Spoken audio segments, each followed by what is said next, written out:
All right, what's going on, folks? Thursday, November 20th, 2025. It's currently 8 p.m. Southern Cone down here in South America.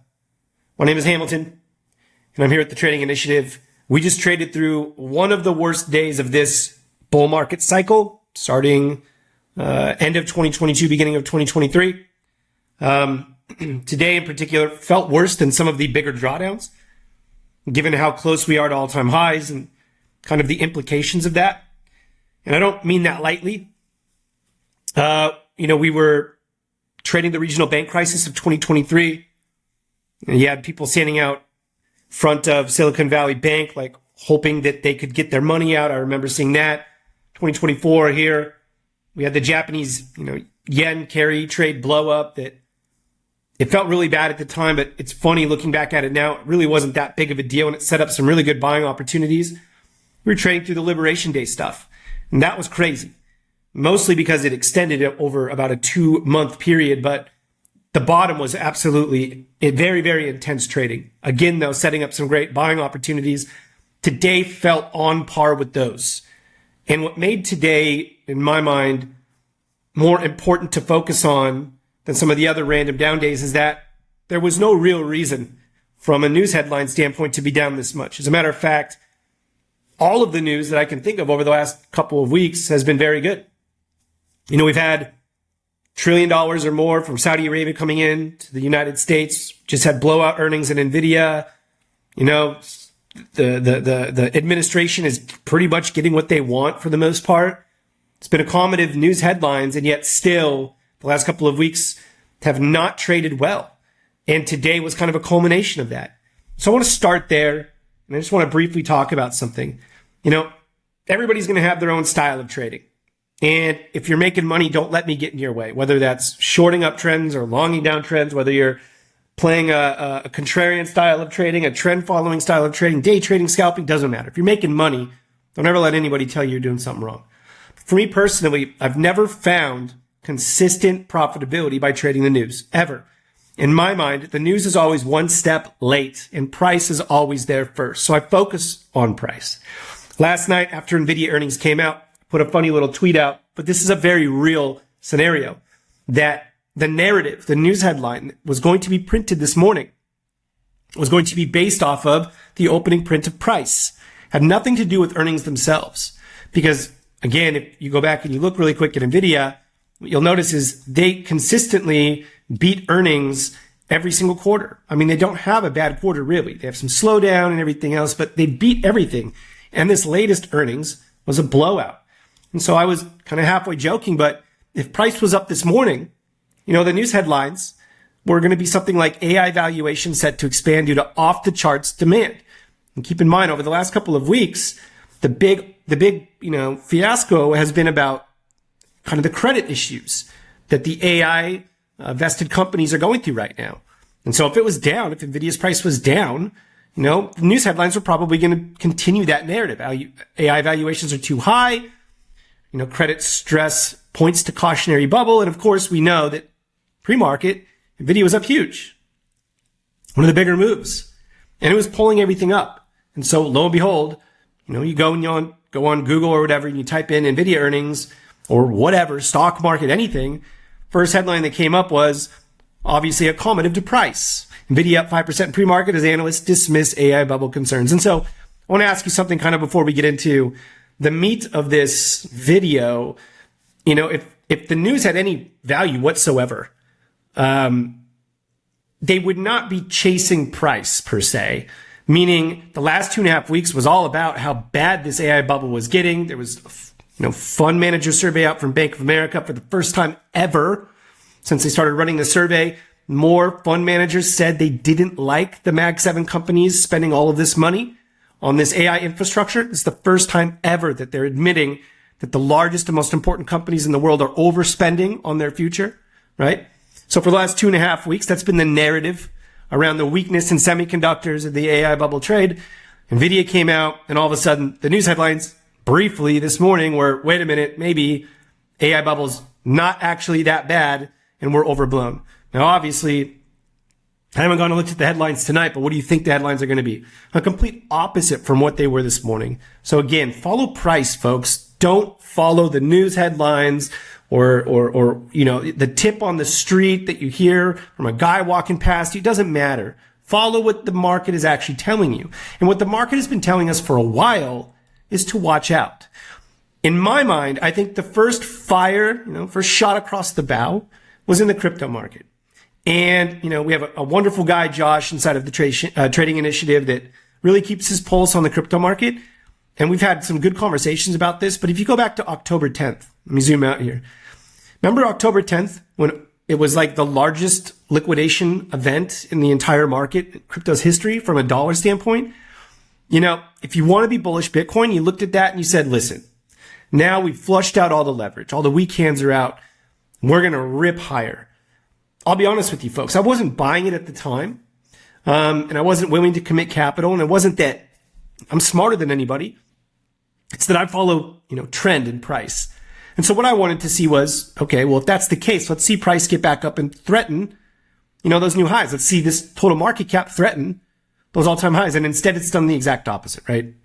Over $1 trillion lost since October 10th, in market cap. It's, in my mind, at least from what I can remember, and I've been in the crypto market since around 2015, this is the fastest bear market move once the total crypto market cap got over, we'll say $1 trillion.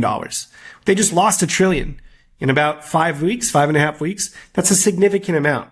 And, Bitcoin has responded the way that you would expect, really selling off hard. 30% right now from, its all-time high to current price. And a lot of people are going out there, not only with crypto, but TradFi, and they're going, I want to buy this. I want to buy this. I want to buy this. Buy the dip. Buy the dip. It's a bull market. Buy the dip. And I get it. I'm still, I'm still in the camp that we're in a primary uptrend. But folks, if there's one thing I can tell you is you won't have any money left to buy the dip, particularly if you're trading options that have an expiration date and will zero out.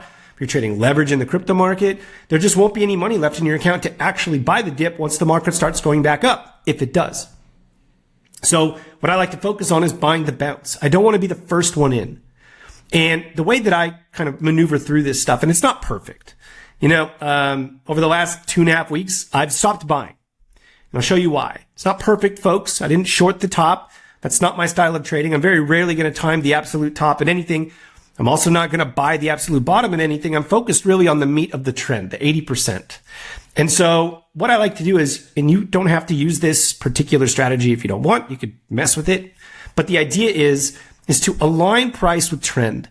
And the way that I think about this is kind of old school Dow theory. You have 3 major trends on every chart, on the daily, weekly, etc. You have the primary trend, which in this case is a 200-day, an intermediate trend, which is a 50-day. And in my case, the short-term trend is the 20-day. Now, you don't have to use those, but the idea is that when price is in a healthy uptrend, it should be range-bound in between the 50 and the 20, or the intermediate and the short-term. It should be firmly above the long-term, and the long-term should be sloped up pretty much the entire time.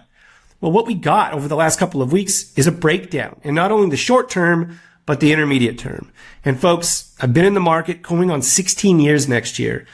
I'm not telling you that it's the perfect system, but if you stop committing capital below a 50-day moving average, you're never going to blow an account. You're going to save yourself the pain of seeing a potential primary uptrend get tested, and maybe we do flip. Now, I don't know if we do, but what I am going to tell you is I'm not willing to commit capital to the long side, even if we're in a primary uptrend, until we see enough evidence that this current drawdown is over. I'm not looking to short. That's not my game. That's okay. I'll short in bear markets. It's easier that way. And shout out to you if you've made money over the last couple of weeks shorting. You deserve credit. It's the same folks that shorted the market in February. Remember the AAII investor survey? Everybody was making fun of it. I have my hand up as well. I was making fun of it. I go, what the hell is retail thinking? Being short at all-time highs. They called it, folks. The market slid 20%.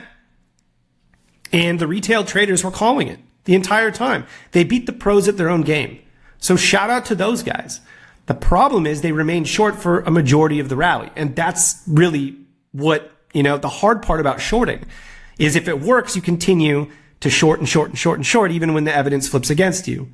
So I'm not sitting here telling you that this market's going to find a floor anytime soon. I have no idea. It's not my game. I'm not here to predict. I'm here to trade price. And realistically, I don't care if it's to the upside or downside. I just want to make money. I'm not a perma bull or a perma bear. I just tend to be more bullish in primary uptrends and more bearish in primary downtrends. So I've stopped committing capital below the 50-day moving average. And, the S&P 500 is the same. And the Russell 2000 is even worse. I mean, we're getting some pretty nasty moves now in the Russell 2000. But it's not just those areas, right? The leading areas of the market, sector-wise, tech, coming back hard. This was a 3% drawdown at close, but from peak to where we're currently at after hours is a 6 to 6.5% move. That is insane. And it's not just like the big guys at the top. Here's your equally weighted tech from peak to trough right now, 5.5%. This is a, kind of a liquidation event right now. I'm constantly looking at where's the bottom of this? Is there going to be a bottom? I don't know. There's signs I'm looking for. And if you're inside of TTI, we talked through those yesterday during our execution report live. Some of those were present yesterday. They're not present anymore. But when I think about this stuff, for example, this morning when crypto didn't catch a bid, NVIDIA and the market were up huge and crypto was down. And we had an internal conversation. We're thinking about how is a bottom going to look? Well, if crypto led the market down, wouldn't it make sense for crypto to stop going down before the rest of TradFi, potentially lead higher? In my world, that makes sense. From a risk tolerance standpoint, from a risk appetite standpoint, crypto will probably catch a bid before TradFi does. It also comes down to liquidity, right? And crypto wasn't catching a bid this morning. So what did we say? Even with NVIDIA up huge and the market, by the way, the market was briefly back up and over its 50-day moving average today, which in my mind is a start, right? It was up here. I said, wait, it's just not ready. We don't have enough confirmation there. And that saved us. I mean, we didn't go out and buy a bunch of new positions. Threw a feeler position on for Apple because it's one of the few stocks that's holding up well right now. And if there does end up being a bottom at some point in the next couple of days, Apple should do well. But again, folks, the name of the game is not necessarily only how much money you make. I would say that's probably 25% of it. The overwhelming majority of it is how much do you keep at the end of this? And if that means moving into cash or taking more defensive positions, it doesn't mean you have to short, but, managing profits, closing out at risk levels that you originally set on the trades, not holding because of hope, totally fine. So for me, my hands are off. I'm not here to call a bottom. I'm looking for one. Inside of TTI, we'll be talking about this again, probably on a daily basis. And if we flip short, if this market really does start to break down aggressively and we get that kind of confirmation of, hey, we're moving into a bear market, we're going to take the short side of the trade. One thing I want to point out is that I expected gold and silver to be trading a little better today on some of this weakness, but I want to give them a shout out because, precious metals have performed very well. Going back to March of 2024, we've been buyers of gold the entire time. We're buyers of gold again right here. I would have expected gold to maybe outperform a little bit today, but everything got hit except for bonds. I mean, the dollar didn't have a great day. Precious metals didn't have a great day. Bonds caught a little bit of a bid, but nothing really consistently, was bought at all. Emerging markets and international stocks were hit, but I do still like the gold and the silver trade and some of the gold miner trades. I actually like it a lot, particularly right now. My goal is looking for relative strength when the market is pulling back. And I mentioned Apple. There's a couple other stocks that are on a watch list that we've been building out. But you got to throw precious metals on there. They didn't kill these. And so if you're looking at allocating still towards uptrends that are not capitulating with the market, the precious metal trade is still valid. And like I said, we just started opening up our 5th position in gold since March of 2024. So we've been long the entire time. We're also long the silver trade. We like the silver trade into a potential all-time high breakout. But we're positioned, again, folks, not a short-term style of trading group. For the most part, we're positioned later into 2026. So we're looking to capture the bigger trend here. But long story short, my hands are off. I'm not buying the dip. And, if you are, just remember, you blow your account, there's no buying the dip anymore. You got to reload that account. And for some of you guys, you probably won't be able to. I would prefer to be a day late than a day early when it comes to buying these bounces and these uptrends again. Because the worst thing that could happen is you overcommit capital, your back's against the wall, you start sweating, you make the wrong move, and next thing you know, an entire year's worth of profits are gone, or even worse, the entire thing is gone. Okay? So stay alive. Don't overcommit. Be prudent, and your time will come. Okay? As always, I'd love feedback. Let me know what you think. Are we headed for a bear market? Is this just a corrective phase? Are we back up at all-time highs by the end of the year, like the seasonality folks say? I'm willing to listen to all of it. Enjoy the rest of your Thursday, folks, and I'll catch you later.